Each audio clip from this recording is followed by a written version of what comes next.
everybody, and welcome to the Fortress of Comic News, episode 194. I am one of your hosts, Chris, alongside the Oscar-nominated Mike. Nice. Yeah. Thanks. Appreciate that one. I was playing this new Guess Who game over the holidays, and when you're trying to guess, you always say actor, musician, or whatever first. People would be like, Oscar nominated, and I'm like, I don't know, I gotta Google. I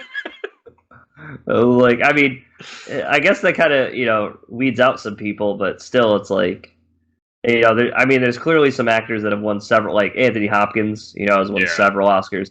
But then you have they'll say a name like Hugh Jackman, and I'm like, I don't know, I don't know if he's won one or two. I don't know. It's stuff you got to Google, Yeah, but I don't have enough knowledge for that.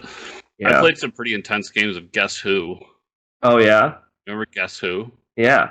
Is that the one where you had the faces that you knocked down? Yeah. Yeah. Right.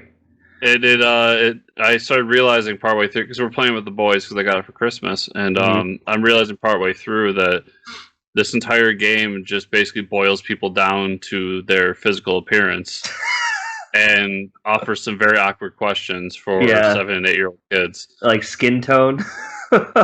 Well, I'm zoning on the word, but the cloth that women wear usually in Middle Eastern countries over their head. Hijab, thank you. So this new version of Guess Who is very diverse, and one of the people is wearing a hijab, and one of the questions was, do they wear a hat? Standard Guess Who questions. And one of the boys just looks at me and goes, does the cloth thingy count? And I'm just like, yeah. I guess. Technically, by definition, it's something you wear on your head, right? So, but I don't know if that's probably super offensive. But I don't have a good answer for an 8-year-old and Christmas afternoon for that. So, well, I guess the whole thing is it's good that he's asking those questions, right? I don't know. Yeah, that's what it's all about. I think we get 99% of those questions right. This was the one where I'm just like, I don't know what to fucking tell you guys. Yeah. So you got Guess Who? Man, I haven't played Guess Who. Wow. It's got to be at least 20 years since I played that game. Yeah. It was unfortunate that wasn't Star Wars Guess Who or something. I was going to say, did they make it? They must make a Star Wars Guess Who. They must, but then we could have gotten real nerdy about shit. Oh, I wish I had the game that I got. Actually, it's right here. I want to do a reveal for this. I don't want to just tell you about it. Oh, Mike's going off camera, everybody. Where is he going? I'm coming back. He's coming. He's coming back, everybody. I didn't know this existed.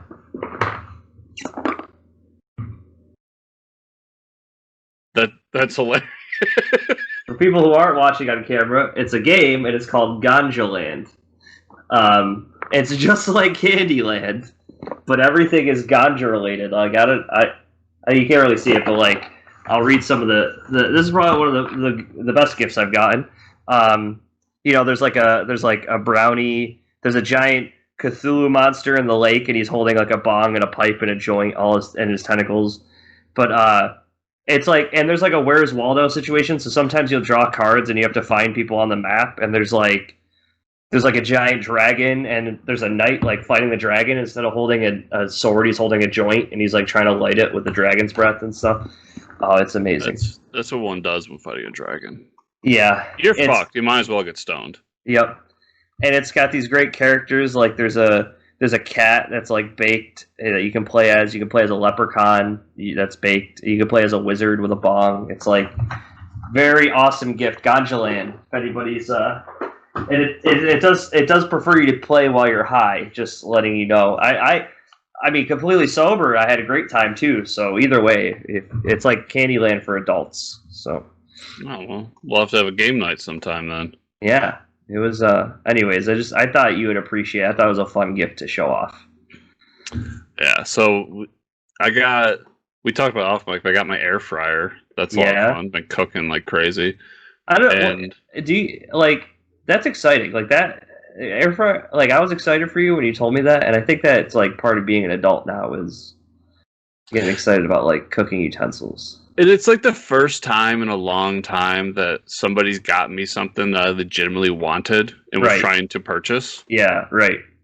So that was really cool about it too. Like I kind of was at the point where if I was thinking about getting it next year when like tax season was finished up and I figured out how much money I owed everybody. But so yeah, that was like the big one. And then what else? Oh yeah, so my stepson's bought me a Elf on the Shelf, but it's a Philadelphia Eagles Elf on the Shelf. That's awesome. And it's once again very PC because it's brown skin, so I call it my Jalen Hurts elf on the Shelf. There you go. And then that was pretty much it. I mean, there's a few little things, candy and shit, but that was pretty much it. Cool. Yeah, I mean, a good Christmas though. Yeah, it's just nice to see everybody, and especially, amid the pandemic. I only saw a few people here and there, but just nice to be with everybody. I learned a valuable lesson too. What's that? So I bought the boys the Super Mario Legos. Oh yeah. So hey, I got to play with Legos all day. That was awesome. Not disappointed. But the way those Lego sets work, so the Mario you get isn't like a standard Lego figure. Mm-hmm.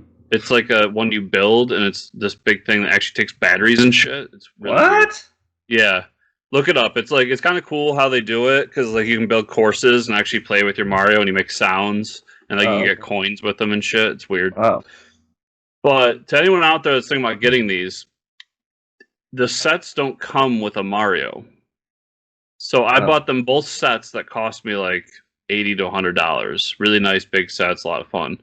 But then I found out after the fact that there's a starter set you have to buy, which is another $60, everybody, that comes with Mario. And that's the only way to get Mario.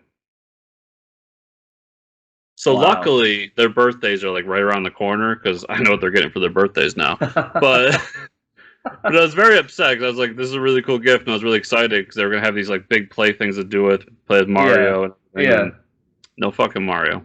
Oh, man. Lego, come on. Yeah, like at least I was ready to go to the store the day after Christmas. I went through the droves of people trying to return shit they didn't want. Yeah. To go buy a Lego Mario, thinking it's gonna be like $10 or whatever, and they don't make it. At least they don't make it in a package by itself. Yeah, you gotta pay. When I would get, we didn't have like trademarked sets when I was a kid. It was just like the Ninja Temple, and they came with the ninjas. That's it. The best set I ever got growing up was the Alien spaceship. Oh, and today it would be like one of those $250 sets, but I know, knowing my father, that was probably like an $80 set at most. Yeah, and it was just like a very generic alien spaceship, but I loved it. Yeah, like the ninjas were just like, it was just like a house with a Japanese roof. And then you had like a rope they could climb. But it was like, I never built any of that shit. I would just play with the ninjas. I never took the time. When I got sets, I was the Kevin Smith of kids. Like, nope, we build the set and it stays like that. And don't touch it ever again. But then I had my piles of Legos where I'm just like, I'm gonna build whatever the fuck I want with them. But they were two separate things. Okay. Because I was a maniac. Well, this is the last episode before the end of the year. Last episode in 2020. Thank God. Holy crap, we're out of here. Yeah. So I saw a meme the other day that was 2021 is just going to be 2020 Prestige level 1. Oh, no. And that hurt inside. Made me feel some things. Yeah. But, we with all the bad in 2020, we're going to talk about all the good that was happening between our favorite comics, writers, artists, multimedia. Yeah. But that being said, I did start... I started Lovecraft Country. I'm halfway through the first season. There's only one season. I didn't know it was a book, I guess. Yeah, I found that out too. It's I mean, yeah, it like going from episode 2 to 3, there's like a time skip and a lot of like there's a lot of like hand waving of like when they go to places and come back, but like overall it's pretty good, and it's definitely like one of the craziest things I've watched on TV. And I know, is it Key or Peele? One of them is a producer, and so is J.J. Abrams. So like when I saw J.J. Abrams' name pop up, it's like, oh shit, they're gonna get involved in time travel somehow or something. Like he's gonna, J.J. Abrams in those meetings like, well, if there was more time travel, well, I'm like waiting for it, and they mentioned a time machine in one of the episodes, and I'm like, God damn it, JJ, here we go. Well, one of the complaints I heard about the show was that the book is like way less graphic. Oh, yeah. And I remember thinking, like, I don't think the show has moments where it's overly graphic. Right. But I don't think the show is all that graphic to begin with. So what you're telling me is that there's basically no horror elements in the book because right, yeah, because those graphic elements are like the most like horror laden parts. Yeah, of the and it's show. not like jump scare. It's like body mutilation horror and stuff like you know what I mean. It's that type of stuff where it's like, oh, it makes me uncomfortable. Well, it's like the ghosts when they have the ghost scene, and it's like, what are you gonna do? Just have like spooky white ghosts? No, like you got to show these people. I think it was all black people that got murdered in that house because the dude was whatever. But you got to show all these people and how they were horrifically murdered, and that's what their ghost is going to look like. Like, yeah, that makes sense. Like, but so there's like all this like there's mysticism and magic involved. The main character is somehow related to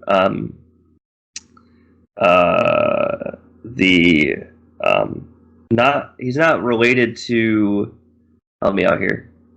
He's like a direct descendant of the cult leader that started the cult around all these Lovecraftian things. Yeah, so like the story is that like the Lovecraft things there's like truth to them, and that the cult leader had an affair with one of the slaves, and she ran away, and that's where he comes into play. Like he's related somehow, like his bloodline is related to this weird cult that's like looking for the Garden of Eden. It's pretty crazy. I mean, there's obviously a lot of the episodes are related to Lovecraft stories, like the Shapeshifter one, and then there's the monsters. Obviously, the first episode's a wild ride. Like the first episode to get from like where you were to like the monsters in the woods and stuff. It was like that's pretty wild. Yeah, it's like especially it really set itself up to be outside of that first sequence, which we talked about 1 week ago. Yeah, but it sets itself up to be just like what it's like in the 50s to be a African American person, and then all of a sudden it's like monsters appear. Monsters appear.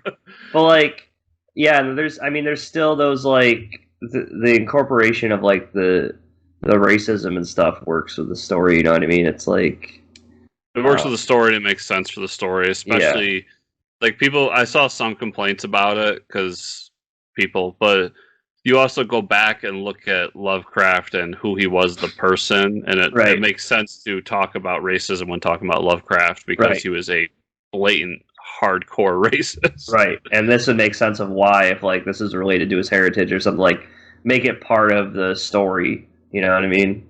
Like but it's really good. I'm halfway through it. No complaints really.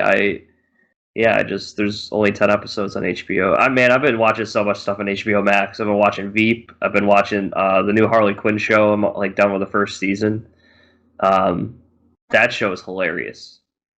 They announced last week, sometime between the last episode and this episode, that they're bringing Batman the Animated Series, Batman Beyond, and a bunch of those old cartoons to HBO Max, and I'm so happy. Yep. Yeah, the Harley Quinn show is hilarious. Like the writing, like when she gets her ragtag of heroes or villains with her, like King Shark and Clayface, it is so funny. Like, and they all have like their own. I mean, they have their limelight of like, okay, we spend time with King Shark, then we spend time with Clayface and like Poison Ivy and stuff. And the voice acting is amazing. Like Moff Gideon shows up as one of the as Lex Luthor, the guy who plays Moff Gideon as Lex Luthor. Really? Yeah. You have George Costanza plays like their landlord. He's like this old Jewish man. I have all these character names. I just don't know. I can't think of his name off the top of my head. But and like Kaylee Kiyoko does does Harley She's Quinn. Harley. Yeah, Yeah. I knew that one. Yep. So there's like, there's characters that'll pop up. Alan Tudyk does a lot of the voices. Like there's an episode of like Aquaman pops up for an episode. There's a running joke that Batman fucks bats. So it's really good. Yeah. So when was the last season? Last season was season 3, right? I think season 2, because I'm only on 1, and I think there's only 2 on there. So if there's a running joke about Batman fucking bats, and this is pre-COVID, they have to make a COVID joke about it. Yeah, I would think so, right? Like, yeah, I mean, they did it first. It only makes sense. Because I don't know if anyone out there seen, or if you yourself, Mike, have seen the South Park COVID special. Mm-hmm. Yeah. Like Randy and Mickey fucking bats. Yep, makes sense. And then I watched Wonder Woman. You watched it? I did. And I will say, like, it's good. Like, it's an enjoyable movie. I had fun watching it. Is it the movie of the year? No. But I don't think, like, I know Metacritic had it like a 50 or 40 something. I don't think it deserves all that. And you're starting to see this big difference in like the fans and what the critics think again, where like Rotten Tomatoes is at like a 70, and I think the fans might be a little higher than that. But people are just shitting on this movie for no reason. I see that Patty Jenkins signed on for a third one, like she committed to a third one. People were like, it didn't need to be set in the 80s. I thought that was fine. I thought it was fun. Like the Steve Trevor trying on outfits, that was a fun scene. Like, it's not as much action as the first one. Obviously, the first one is just amazing. It'll never be the first one. What I really want for a third one is to go past all the BVS stuff, because I feel like they are really hindered by the fact that BVS set up that Wonder Woman disappeared after World War I. Right. And then you set this movie in the 80s, so there's only like, I think the first hour and a half, there's only one scene with Wonder Woman, and it's only there to set up the fact that like, I saved somebody, but little girl, don't tell anybody. Right. Because that will break continuity. Yeah. I think I'm going to say this. It didn't deserve all the hate that's getting online. I saw both critic and personal people in my personal life like really hating on this movie. Right. And I was kind of like, it took me an extra day to watch it. I was like, great, here we go. Yeah, right. Yeah, you like think it's going to be a hot garbage or something. But I'll say I didn't really enjoy it either. Like, I thought it was a very okay movie. Yeah. And that might be worse. I think for me, that might be worse than actually hating it, because I didn't have like a very real strong opinion on it. I was just like, okay, it was like a decent movie. Yeah. I'll probably never watch it again. But it's not something I'd watch again. I mean, I don't watch a lot of movies more than once, but I did like some of the fan servicey moments though. Yeah. So first, to go through it, like a lot of the one-to-ones with the 70s Wonder Woman show was really cool. Like a lot of the outfits come from that. A lot of the scenes come from that. Mm-hmm. The explanation for Steve Trevor coming back was interesting. Yep. And then like the invisible jet was the big one. Like the bringing the invisible jet into it was cool. Yeah, that was pretty cool. They definitely don't need to leave Steve Trevor dead for the next movie, I think. Yeah. I think Cheetah was good. I didn't mind Cheetah. I thought that was pretty cool. I think Pedro Pascal stole the show though. Like, yeah, I mean Mando, as I like to call him, was really embracing his inner 80s action star. Yeah. Because he was definitely like chewing the scenery throughout. Oh yeah. Especially at the end. Yeah. I thought the biggest problem with Cheetah was that she wasn't in it enough. Yeah, right. I think that was her biggest like flaw, was she had like really 2 scenes, and the final fight scene like wasn't really that great. Yeah, I think they needed more fight scenes or something like that. And quick spoilers, everybody, fast forward a minute or whatever if you don't want to hear this, but I kind of am sick of the old trope of like what happens when the superhero loses their superpowers. Yeah. And that was kind of the basis for this movie, was like she's slowly losing her superpowers. Mm-hmm. And at the end, she gets them back to save the day. Like, yeah. That was kind of another thing. But like I said, it was okay. Go watch it. Check it out. It's it is what it is. I just thought movie of the year. Ew. I mean, it's probably one of the only movies that came out this year, honestly. But yeah, it was a fun watch, and I mean, like, it's on HBO Max, so just give it a watch. It's easily accessible. You can basically watch it for free right now. And I will say it's way better than Mulan, I think. And Mulan didn't get half the hate because the Chinese censorism on the internet. And so I didn't watch Mulan, so I won't judge too much on like quality of it. But it's also like we didn't have to pay $30 for this either. Yeah, like, exactly. I'm still really mad about that decision. That was a dumb decision. Right. So what do you think? You want to jump into these top fives? Yeah. Where do you want to start? You want to start with artists? Yeah, let's start with artists. So anybody that's new to the show, and we did grab a bunch of new listeners this year. So nice. The last show of the year is always our best of the year. So we do our top 5 artists, writers, our top 5 favorite comics of the year, and then usually we do our top 5 favorite movies. But A, 2020 didn't have a lot of movies, and B, we've been kind of feeling that like more comic related stuff is getting really good, so we changed it into our top 5 multimedia. So I won't be surprised if Mando shows up on this. Yeah. Yeah, so basically all my multimedia stuff is like TV shows. And I have my reasoning for like who I picked and stuff like that. Like, we'll just talk about artists. Just because I picked the artist for the book doesn't mean I like the book, and we'll talk about that. Yeah. So why don't you start with your number 5 favorite artist of the year? So yeah, number 5, we'll go with Josh Cassara. He was he was on the show. Everybody, if you I don't know how many episodes back, maybe a handful of episodes back. He is one of the Stormbreakers, and he's working on Alpha Flight right now, right? Doing some X-Force, sorry. Doing some X-Men stuff right now. And his art is just awesome. He's a cool dude, very deserving of the spotlight they're putting him under. So yeah, that was my number 5. My number 5 is Greg Capullo.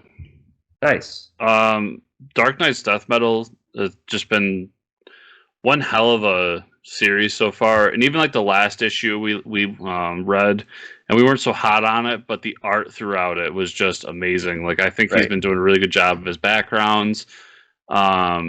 His characters are getting better and better by the day. Like, I think he's going to be on this list for a while as long as he's making comics, because I think every time he puts out a new series, it's better than the last. Yeah, he's my number 2, so don't really need an explanation there. Like you said, he, as long as he's there this year, he's going to be. I mean, just the variety he's drawing in Dark Knight's Death Metal is insane. Yeah. And all the characters he's expected to create for that series too. Right. Yeah, that's wild. So, what about your number 2? Yeah, he was number. He was your number 2. We're jumping to 4. Yeah. 4. Yeah. I'm reading it, backwards. My bad. But yeah, I meant number 4. So Capullo's number 4 is what I meant. Oh, okay. Yeah. Then my number 4 is Dale Eaglesham. Oh yeah. We were kind of iffy about the end of Shazam, but that's because of writing, not because of art. The art throughout Shazam was amazing. Yeah. And I think he's one of the top artists at DC right now. And I hope he gets the chance to do something other than Shazam coming next year, because I'm really excited to see what he's got. So my 3 was Eaglesham or Gary Frank, and I kind of sided with Eaglesham just because of the Watchmen book didn't really. It kind of trailed into this year, right? So.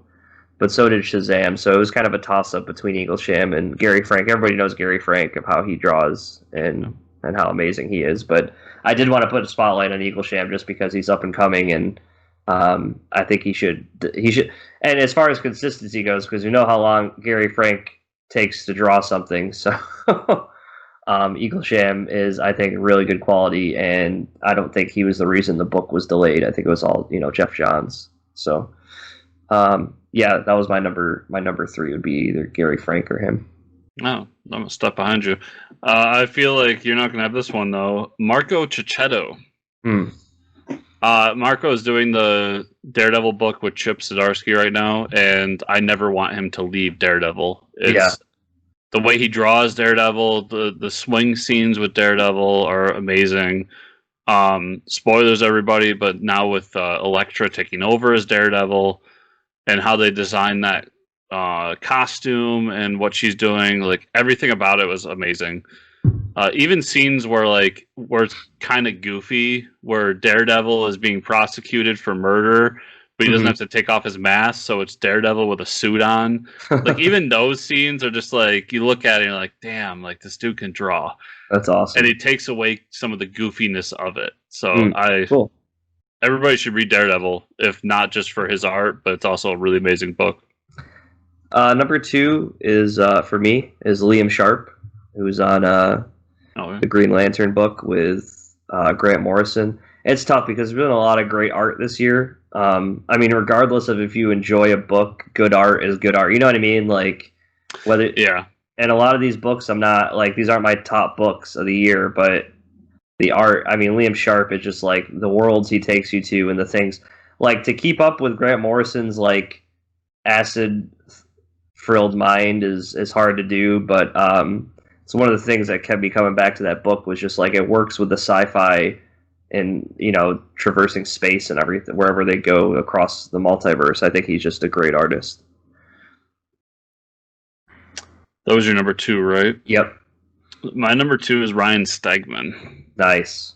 A guy who I didn't really know about a few years ago, and now is like one of my favorite artists. Venom's amazing. If you're not reading Venom, I don't know what you're doing with your life. And we've only gotten 2 issues of it, but King in Black, everything he's drawn for that. This has been kind of his big chance to come out and show everybody how good he is with all the characters, all the new designs he has to do, all of the like intricate backgrounds, big dragons, all kinds of weird shit.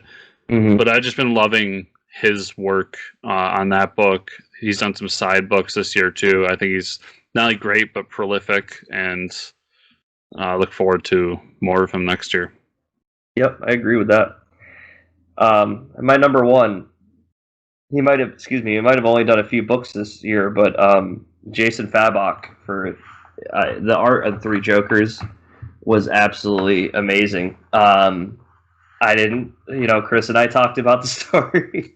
I don't really know what the hell's going on, but I mean, if you just take out the word bubbles and just flip through the pages, that art is probably some of the best art you'll see out of DC Comics. And that's, I mean, everybody knows whenever Fabok drops his book, you know it's going to look awesome. So the biggest shame of that book is that it's not a traditional oversized Black Label book, so that I can look at the art more. Yeah. So that, I mean, Fabok, everything he draws is just the lines are so hard. You know what I mean? Like everything is just it's detailed, makes sense, and it's not like he puts like muscles on people, but the muscles aren't over the top or like wacky. And he draws like my favorite Batman is like a Fabok Batman for sure. So yeah, he comes the closest to realism without painting as like an Alex Ross does, in my opinion. Like Alex adds that extra layer because he paints it and he really brings out the characters more, but the realism in his pencils is just amazing. Yeah, I mean, just look at the Joker's face; it's so creepy. Yeah. My number one is a guy who's on this list. Feels like every year, Ivan Reis. Oh yeah. Ivan Reis, in my opinion, is the best guy going at DC. Like I don't know why he doesn't have more of a spotlight on him. I first discovered him when he did the Aquaman series with Jeff Johns. Yep. And recently he's been doing Superman with Bendis. And I saw he was on something for next year, and I can't remember what it was, but he's like one of the few artists out there, one of like a handful where I see his name and I'll check out the book based on his art alone. Right. I just love his work. I mean, he does it comic booky but it's got a real cool style to it, and almost a realistic style. Mm-hmm. And yeah, he's amazing. I love him so much. Like I said, there's so many good artists that like you say that I'm like, oh shit, yeah, he was good for the list too. So it's good that we had different different sides here. Yeah. And I always forget. Is it Forever Evil? Was that the? Yep. So Forever Evil was a book that was it was Mike and I's favorite, the Earth 3 Crime Syndicate. Right. But Ivan Reis does the art for it, and every part of that book, the fact that Jeff Johns kind of comes back and does a simplistic story, Ivan Reis's art in it, and just the fact that it's Crime Syndicate, that's the perfect entryway to Ivan Reis as an artist, because I think it's some of his best work, and I just love that book all around. Yeah, for sure. But yeah, just like the way he drew the Crime Syndicate was like, oh damn. Yeah. So what are we doing next? Let's jump over to writers. All right, my number 5 writer is Stephanie Phillips. Represent. Oh. Just because just the one shots that she has done. She's got her new Red Atlantis book out. That's really enjoyable. Just to see her grow from our first interview to what she's doing now at DC. She had a couple of those one shots with Ted Grant, and then she did a Red Tornado story, and just to see her becoming a name in the industry is awesome. So I felt like she deserved this shout out. Yeah, I remember meeting her at a con. Yeah, she was doing it. She did a book about ice skating, right? Hockey. It was the first women's hockey league. Yeah, right. And she's like a big hockey fan. I remember we were talking about it. Mm-hmm. And we actually, we had a personal connection with one of her artists, and yeah, she was just a really real and cool person. And then like years later, I almost feel like personally invested in her career, because I'm like, we found you when you were this, and then we interviewed you for a few other things, then you got the after shot, and then like it just blew up from there. Yeah, well deserved. Yeah, well, good for her. My number 5 is Scott Snyder. Okay.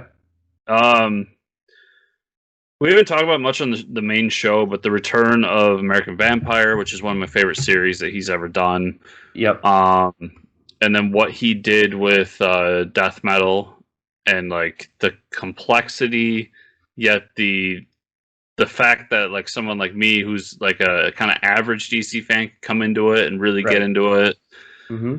I think he's a guy that, when you talk about Scott Snyder with somebody, you either get Scott Snyder's the greatest ever, or Scott Snyder doesn't know what the fuck he's doing. And I think it's somewhere in between, where I'm like, I think he's a really great writer who just does things that kind of splinter people for some reason.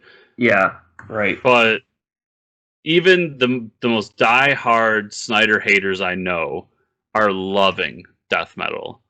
And I know a few of them that are just like, there's no way he's doing this alone. He can't. Like, he's not capable of this book. And I'm just like, he is. He's a great writer. He deserves to be on this book, or on this list.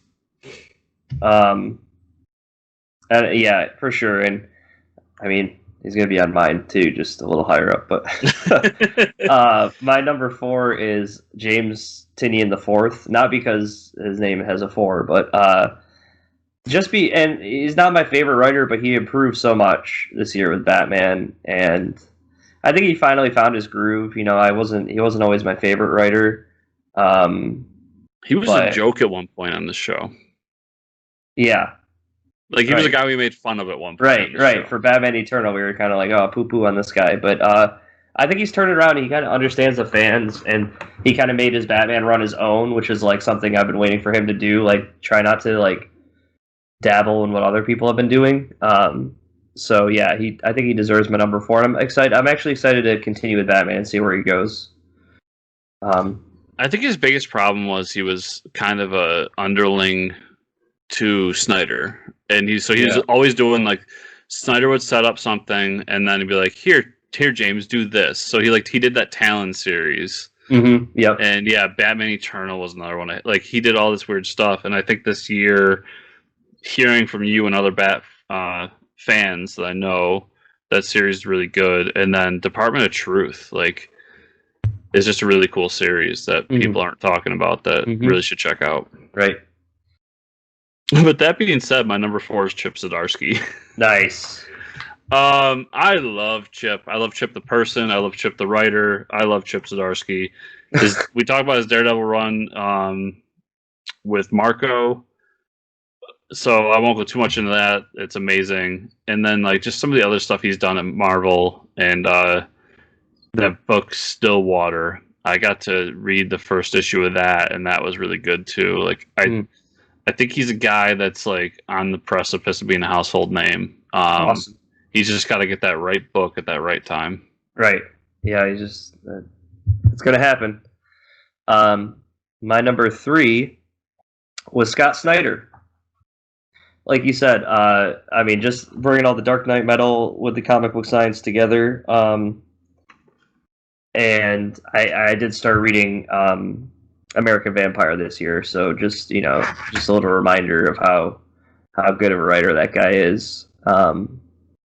Yeah, I mean, I don't think I need to say too much more than what you said. How he brings everything together, and even though comic book science is the shit out of it, it makes sense. And some of the things that he does are kind of like, oh, cool. Like, didn't know I wanted to see that, but like, yeah, Wonder Woman with a chainsaw, like, sure, like with an invisible chainsaw. Okay, yeah, I get it. Well, I forgot to mention it, but Undiscovered Country is his too. Oh, right, yeah. And like I've been loving that series too. So yep, nice. And now you're number 3. Number 3 is Jonathan Hickman. Oh yeah, X-Men guy himself. Hickman's been a guy I've followed for a long time. I've always loved his work, and he did the impossible. He got me to read X-Men. Yeah, and you're still reading it. Yeah, and I'm still loving it. So everything he's done for the X universe right now, really recalibrating everything and creating something that's not only was it very accessible for people who don't like X-Men, but even after this Ten of Swords event, you can tell there's a huge plan that's coming to fruition. This is just like Act 1 of that plan, and I've always loved. He's a tough guy to talk about because what he's doing now is great, but I know half of it none of us really understand because it's going to make sense 5 years from now when he finishes it. He's setting it up. But like I said, just the fact that he did the impossible and got me to read an X book is praise alone. Let's see. My number 2, Jeff Lemire. For pretty much for Gideon Falls, just because, like, kudos to this guy. I mean, he's done a lot of stuff with Black Hammer and everything. It's amazing. But just the fact that he's still got an ongoing horror book out there in like the mainstream, which is hard to do. And we talk about it all the time, the variety of writing that he can do. But the fact that Gideon Falls is still ongoing and it's been picked up for a show, but like, yeah, each trade that I read, it doesn't feel like it's being dragged out. You know what I mean? Like I can't think of like, Revival was one of those horror books that was, I think Tim Seeley was on, but like, I kept dragging it out. Like, okay, well, when are we going to figure out what's going on? But this book is like, it makes me, I'm excited to read like, okay, what's unfolding with each new issue. So, my number 2 is Donny Cates. Oh, nice. Shocking to everybody, but shocking that he's not number 1 actually. Yeah, what the hell? But Venom, Rednecks, what else? Thor was this year. He's just been firing all cylinders again. Like I don't know when this dude's gas tank like runs low, but we haven't seen it yet, and I hope we never do because I've really loved everything he's done. And then we got in the first 2 issues of King of Black this year, and they're really good. So, awesome. Donny Cates. My number 1 is Tom Taylor. He's doing the prequel to Justice Gods Among Us. Yep, Year Zero, which is awesome. He's been playing around with the Justice Society and doing crazy stuff with them, so that's been awesome. And also his Suicide Squad run is really good, and that's hard to do with the Suicide Squad book, I think. And he did a really great job touching on each of the characters and doing this, wacky. Not really wacky story, but pretty cool story. with a big reveal at the end, big twist. So yeah, kudos to him. And he's doing a bunch of other stuff, like he's doing the Hellblazer book right now. So I just have yet to check that out. Yeah, I need to check that one out too. My number one is Jeff Lemire. Oh, there you go. But for different reasons than Mike. Okay. I love Black Hammer and everything going on in Black Hammer. Yep. Jeff Lemire has created a brand new superhero universe that I care about, and that is really tough. Mm-hmm. And this year he's done a bunch of side books for that. The main book kind of faltered this year, but we've been getting all these like ancillary books to go along with it. And then he did an Immortal Hulk book that was really good. Mm-hmm. He's been all over the place, and for somebody who's doing as much as he is, for it to be as quality as it is another testament to him altogether. So yeah, love me some Jeff Lemire. Let's see, comics series. Let's do it. All right. Let's see. I have Rogue Planet, Cullen Bunn, for my number 5. Okay. It was an interesting story. Came out this year, a horror story. That was the one thing. It was like, what series started this year? Because I wanted to at least get one of those. I know Rogue Planet did. I think it started like right at the beginning of the year. Pretty crazy, wacky story. Not wacky, but like horrific story. You know, like weird aliens or humans crash landing on a planet where there's this weird tribe and they worship something that ended up being an alien or another alien ship that had landed there years before. I thought it was a really cool story, wrapped it all up in one trade. Yeah, Cullen Bunn, we all know he's a great writer and all the cool stuff he's doing. So, yeah. So I had trouble with my number 5, so I want to do a quick shout out. My shout outs to Harleen, which is the Stefan Sajek book about Harley Quinn. Mm-hmm. I really love that book. But my real number 5 is going to go to Legion of Superheroes. I've never cared about the Legion of Superheroes, and Bendis found a way to make me care and really enjoy it. And I haven't seen a solicitation for another issue going into next year. Excuse me, other than the Future State one. But I kind of hope this is an ongoing series. I kind of hope he keeps doing it, and it's not just a quick 12 issues and done, because there's a lot there to mine, and I think he's made it so that they're not just it's not just a book that only the fans of Legion can get. Only the 50-plus-year-olds that read it way back in the 60s can get. I know. And you always hear them talking, oh, Legions were great. It's like, well, when is our book coming out? Yeah, and I always try Legion. Tried it in the New 52. I tried it a bunch of times throughout my life, but it never clicked. And this is the first time it clicked, and I really, really enjoyed it. So yeah, give it to that. I did too, and I was sad that it didn't make my list, but I felt like I had too much DC stuff on there, so I'm glad that you talked about it. My number 4 was Batman: The Adventures Continue. Paul Dini back at it. Really fun stories. You're back in the an animated series universe, so that's always fun.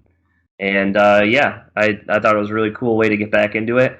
And a really cool way to get people into digital first. Like, that's how you do it, Animated series works with these smaller, tight-knit stories, one-shots. You want to hear about these different characters, so do it that way, DC. Like, set it up and keep doing that.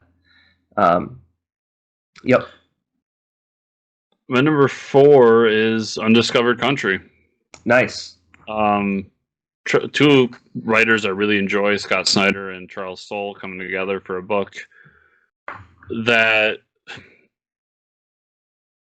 when it was explained seemed much different than what it ended up being. The whole the pitch of it was that America closed its borders and put up a giant wall and basically said to the rest of the world, like, you do you, we do us, and they move on. So you're thinking there's gonna be a lot of like political stuff going on, a lot of different conversations about xenophobia and all types of things, and not at all. That's not what this book is at all.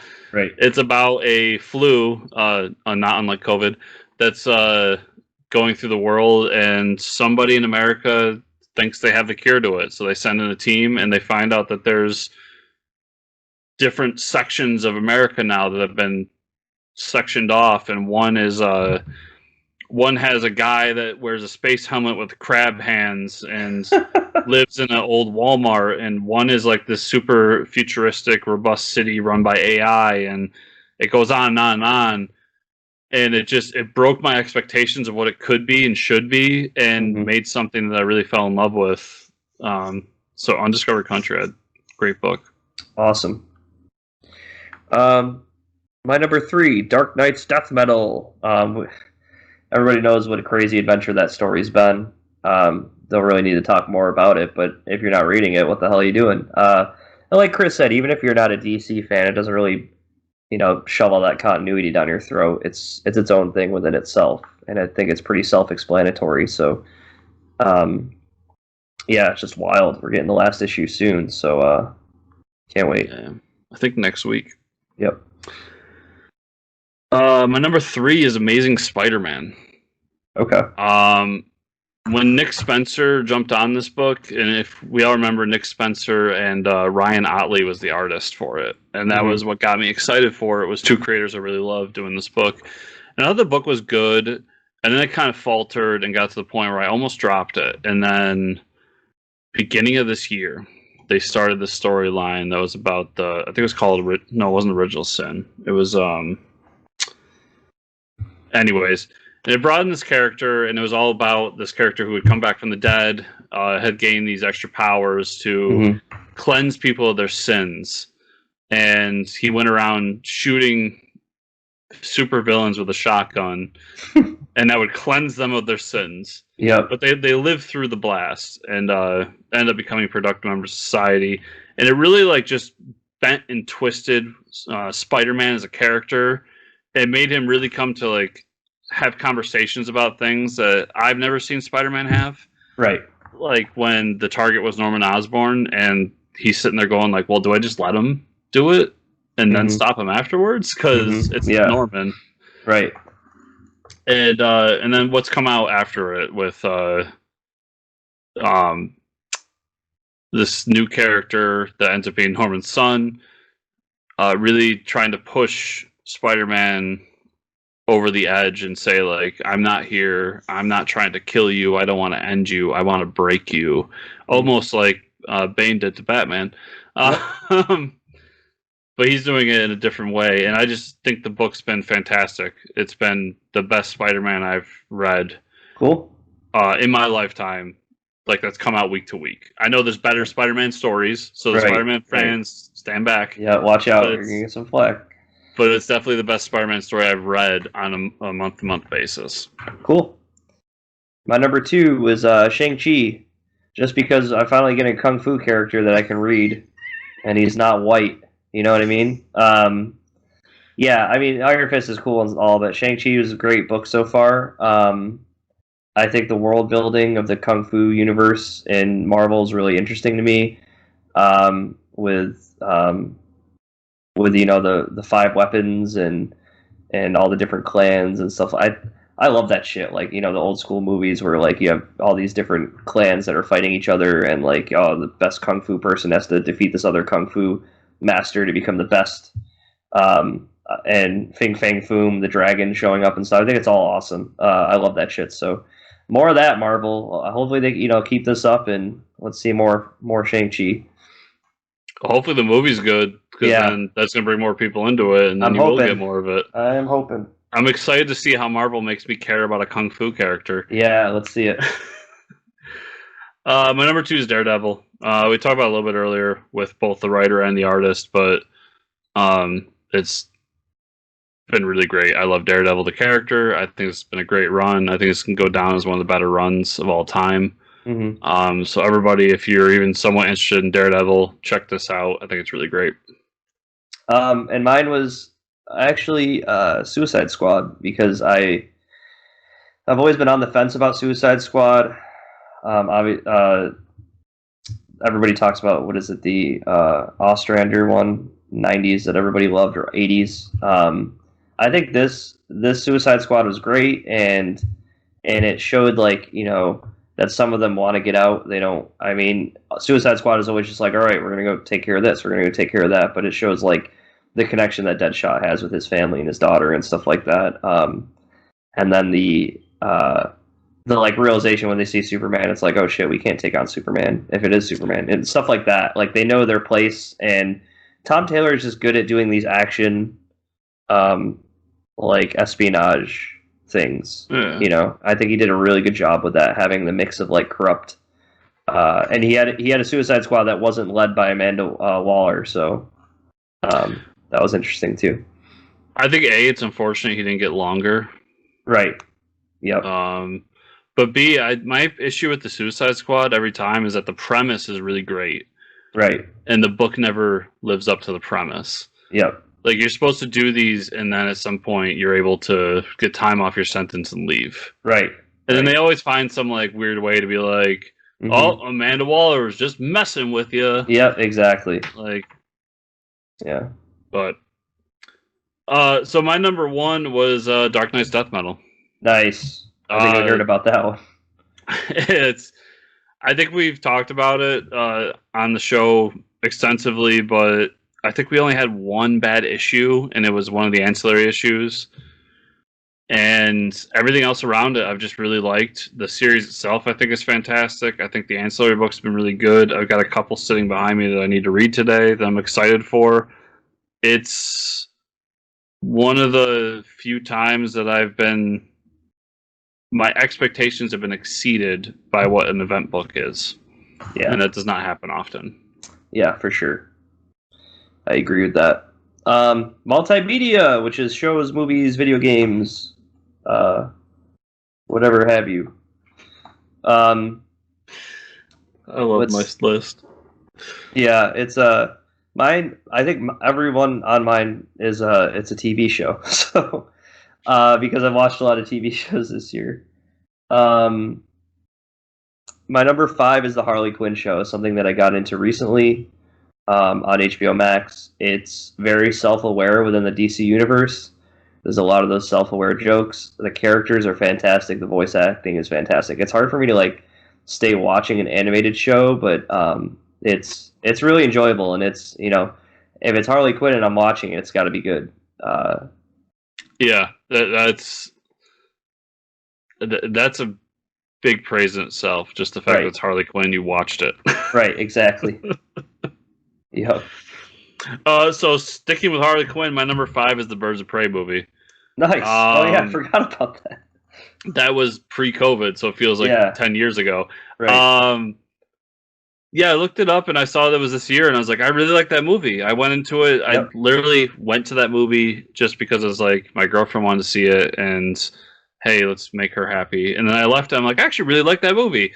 Other than the fact they did my girl Huntress dirty, but other than that, I thought it was really good. Everything about it was good. The Black Mask was a fantastic rendition of him. They didn't overdo the Harley Quinn in it. It's shocking how much I really like that movie. Yeah. No, I didn't realize it came out this year. I probably would have had it on my list, but I'm glad we got some different stuff going on here. My next one is Lovecraft Country, another thing I just started watching this year on HBO Max. Like I said, it's not like anything I've seen on TV. Absolutely cool stuff happening. Mysticism, horror, I love all of that, so this show's right up my alley. And I don't know if it's got another season greenlit yet, but it's definitely interesting. If you're into that stuff, check it out. It's awesome. My number 4 is going to be a video game. Marvel's The Avengers. Nice, which is interesting because I've heard mixed reviews about that game, so I'm glad you're enjoying it.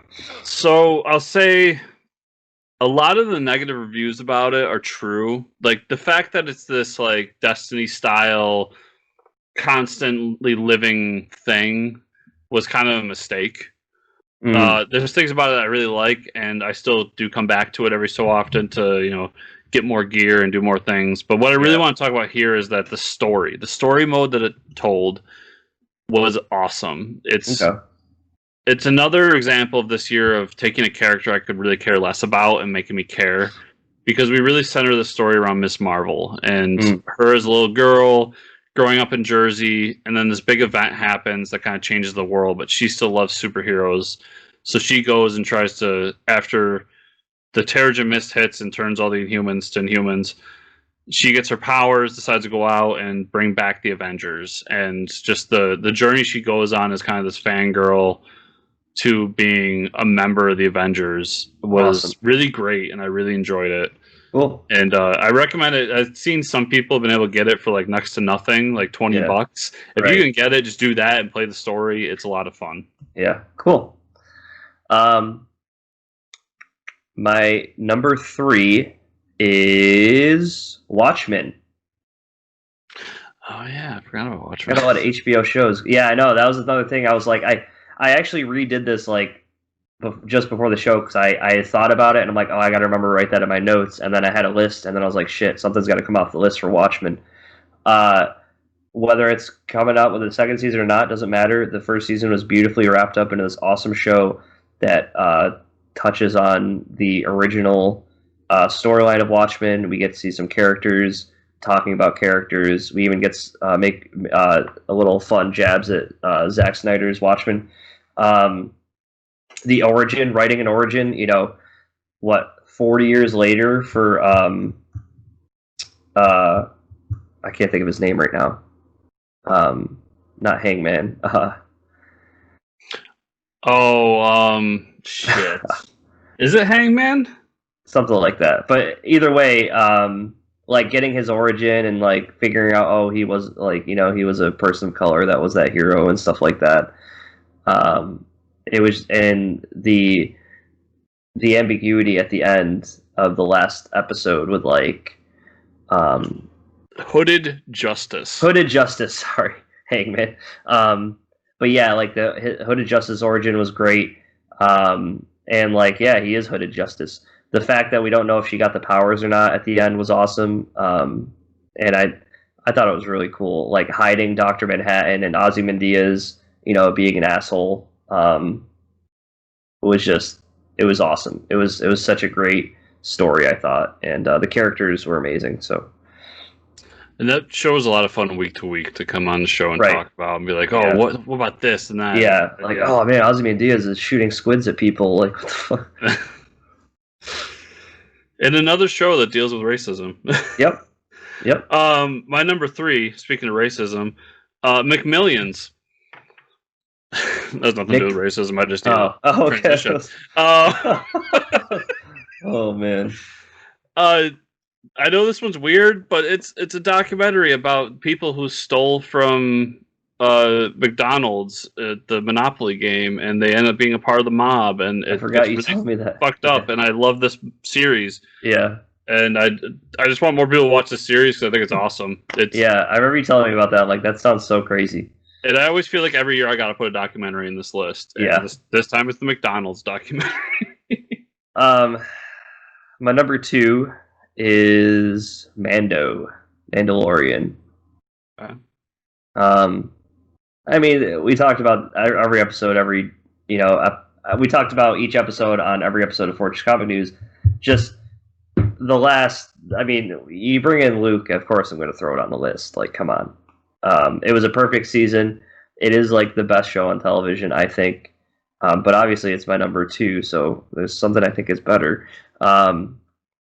Mando had its low moments in some of the episodes, I think. Like, there's definitely some, like, scenes where it's like, okay, can we get through this part? You know what I mean? Like, but overall, I think it's fantastic world building and building upon characters that we love. So, yeah.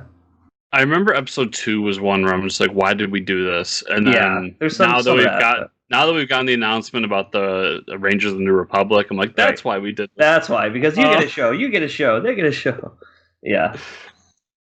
Speaking of which, Disney finally made it legit that Boba Fett's getting his own show, everybody. Thank you. Yeah, and it's not going to just become the Mando anymore. Yeah, everybody thought it was going to be the Mandalorian, but it's not. Yeah. My number 2, which I think is your number 1, is The Boys. Oh, yeah. Yep. Um, You nailed it. That was my number one. that was, I think, one lesson I've learned from this year is that I'm kind of over the whole binge thing. Right. Like, drizzle them out to me week to week and let me like enjoy it and have the cliffhanger like we used to back in the day. Mm-hmm. That putting that aside, I think that the boys really season 2 really benefited from that. Like we had a lot of fun with it. They did a lot of cool things. It went way over the line. There was times where I'm just like in the first season where I'm like there's certain things from the comic they'll never do. Right. I don't believe that anymore. Yeah, they'll do it. Yep. And I am super excited for more of this series. Yeah, I think what it really succeeds at is being Earth 2 The Boys and not just doing a strict adaptation of The Boys. Right, and that makes it fun. It makes it new and exciting to watch. And the fact that we're going to start taking down some of these C-class heroes is my favorite part. So I can't wait. Was that your number one? Yeah, that was my number one. Yep. Okay, then it's really funny that our 1 and 2 switched because my number one was Mandalorian. And, okay. I mean, everything Mike said plus Star Wars. Yeah. I mean, I got Boba Fett kicking ass. I got Luke coming back and being a hero. Although now the thoughts in my mind of Grogu going to this temple that eventually Kylo Ren's going to destroy. What happens to Grogu? Right. That makes us hate Kylo Ren even more. Yep, exactly. But so much good happened in the series. I like the way it ended to set up kind of a post Baby Yoda world for the Mandalorian. Mm-hmm. And it proved that we can do bring some of these characters we love and do new things with them and reintroduce them to a different audience, and they still work. The characters really shine. So. I do want to shout out to Cobra Kai though, because that new episode, the new season comes out January 1st on Netflix, and that was a lot. I mean, that should be on my list somewhere. I just don't have room for it. But Cobra Kai is an amazing show. Even if you're not a huge Karate Kid fan, I've had like everybody I've talked to watch that and just loves it. It's so much fun. So, plus Kung Fu. Come on, what more do you need? So I rediscovered in 2020 the show King of Queens. I think we talked about this. Oh yeah. I've watched a lot of those episodes. Yeah.